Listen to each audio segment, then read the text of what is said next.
Come back to Southeast Texas Weekly. Now we're talking about the Democrat Hillary Clinton, the presumptive nominee of the Democratic Party. Am I wrong with the presumptive nominee? Yeah, that presumption is growing less viable by the day. Because of the email scandals. And yet we're seeing Bernie Sanders, the Vermont senator, surging, at least in polls in the great state of Iowa. What do you make of that just in and of itself? The fact that Sanders is once again, look surging. at who we're polling here. Look at the minority of people that go to caucuses. So Democratic caucuses in Iowa are dominated by activists, by trade unions, that type of thing. So sure, Bernie's going to poll better among them. Hillary and Bill both, they're economic royalists. Everybody in their administration came from Goldman Sachs. They had never met a Wall Street ploy they didn't approve of. So in that sense, yes, Sanders. But is that relevant to the general election? No. Look who's won the what Iowa is relevant is caucuses whether in the Sanders past. could surge and win Iowa. If he won Iowa, you know he's going to win New Hampshire on the Democratic side. Then here comes Joe Biden.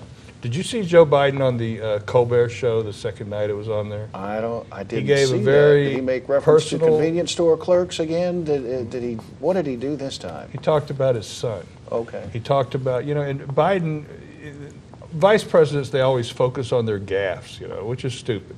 They said Gerald Ford, he stumbled once. They made him, he was our most athletic president. He played football at Michigan. But once the stereotype sticks, same thing with, Biden being prone to gaffes and like that. Biden is a serious man. He's an intellectual. His credit, his record in the Senate is, second to none. He takes. Would Joe Biden, Vice President Joe Biden, be a formidable candidate to take on any Republican nominee? What do you think, Ms. Carolyn? Would he be tougher to face for a Republican than Hillary Clinton? I think so. I mean, I think that Hillary's just going down, down, down, and I think they're going to have a hard time selling her to, the American Democratic Party. You have dismissed this over and over. You still remain steadfast, as I understand it, that Hillary Clinton not only will be the nominee, but all of this will wash away the email scandals, so to speak. Well, she's been under attack for 25 years. No, and that's nothing new. They had a Whitewater prosecutor go after her for 6 years and found nothing. Vince Foster didn't commit suicide. They didn't have him he committed suicide. They didn't have him murdered. The records from the Rose Law Firm didn't prove that her and Bill were running a dope smuggling ring out of the little airport. All this stuff, these fantasies.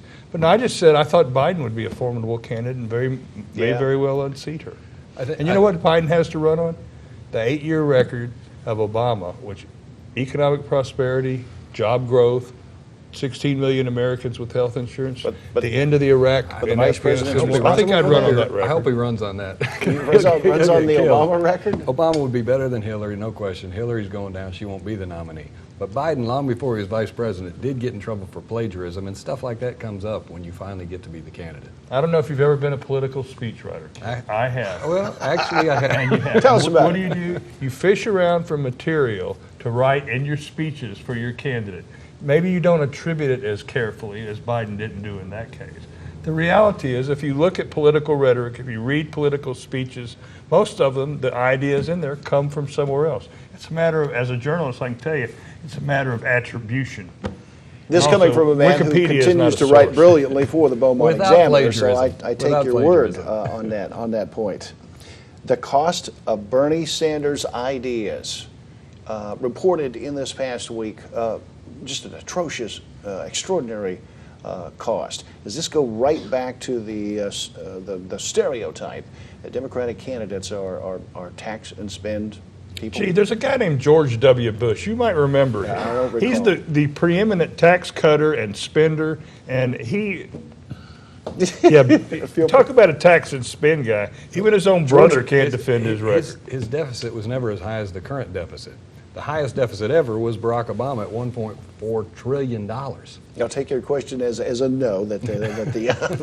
But Bernie Sanders has put forth some extraordinary ideas, and yet I don't, like you say. But I mean, we haven't in this country. We do have that tradition that New Hampshire and Iowa, South Carolina are very important states. And so, if Iowa, continues to be a problem for Hillary Clinton, it seems as if that would be something of special interest. Sanders is talking to party activists and trade union members. He doesn't represent the broad spectrum of the political party. Well, maybe that's part of our primary caucus the last problem, two national elections, a guy named Barack Obama actually won overwhelming victories in both. So the idea, and this has been perpetrated on this show for the past 8 years. I know of the 5 years I've been here. Oh, nobody supports Obama. Yeah, except the majority of the American people, twice.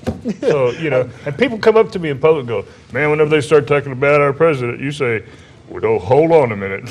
People come up to me and say that. Well, I'm glad you do, but I'm not noticing the precise place where we said that Barack Obama was such a bad cat.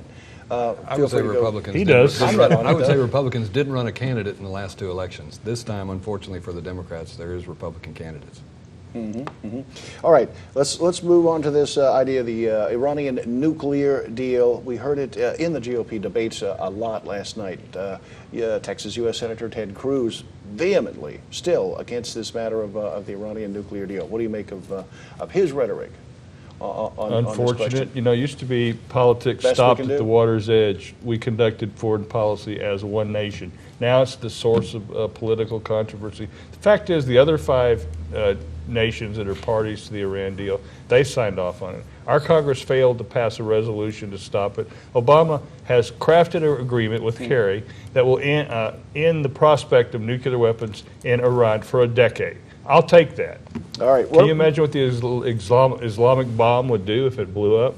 Right. Sounds like How well did Dr. Ben Carson do in the GOP debates? And much more when Southeast Texas Weekly continues right after this. Stay with us.